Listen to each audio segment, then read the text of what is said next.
Hey guys, I'm Jayla, and today I'm talking to talent executive Raquel Bruno. She works behind the scenes with the biggest stars to produce live events and award shows. What does a talent booker do?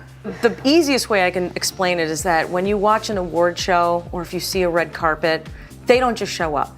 There's someone behind the scenes that is either called a talent producer or a talent executive or talent booker. We have many different names. It's not just making a phone call and having them show up. It's, what award are they handing out? Who are they presenting with? Or it could be what artist is going to be performing that day. It depends on what it is. So it isn't just one thing. And that's what I love about what I do. Being around musicians, I'm pretty sure you have some crazy stories. Can you share any of these with us?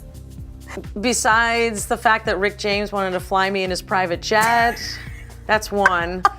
Getting to work with Justin Timberlake on his first record, seeing him make the transition was pretty incredible. Giving Alicia Keys her radio debut with MTV Radio. Getting to work with Stevie Wonder on the UN, like working for a message of peace with the United Nations, and it was unbelievable to watch all of them in their craft and see them also evolve as artists and what they are now. How did you find out about talent booking and decided that's what you wanted to pursue?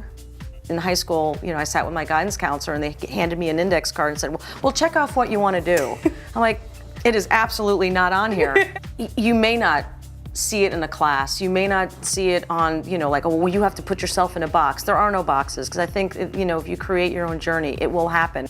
I started at Nickelodeon and I had such an incredible group of people I work with that I actually learned most everything that I still use to this day, whether it's negotiation or understanding what it takes behind the scenes to put together a show, what it is to broker a deal. I joke around because the actual internship I did, I hated, but I loved the people. I had bosses that said, look, read everything that's put in front of you and be a sponge and understand the players in the business, and you will learn from this job. And sure enough, they were right.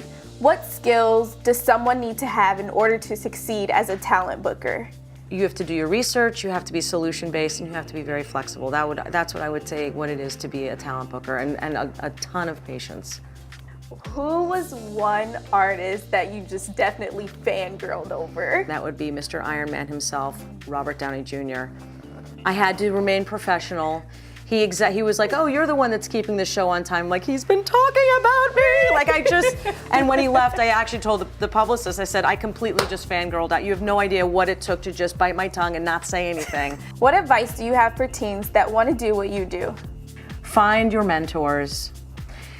Be persistent. Do not think that you're entitled to things. You've got to work for it. And be willing to do what it takes within reason and be a sponge and learn as much as you can. And when you finally get your foot in the door, make sure you have done all of that research on the person that's in front of you, because they will know if you've paid attention or not.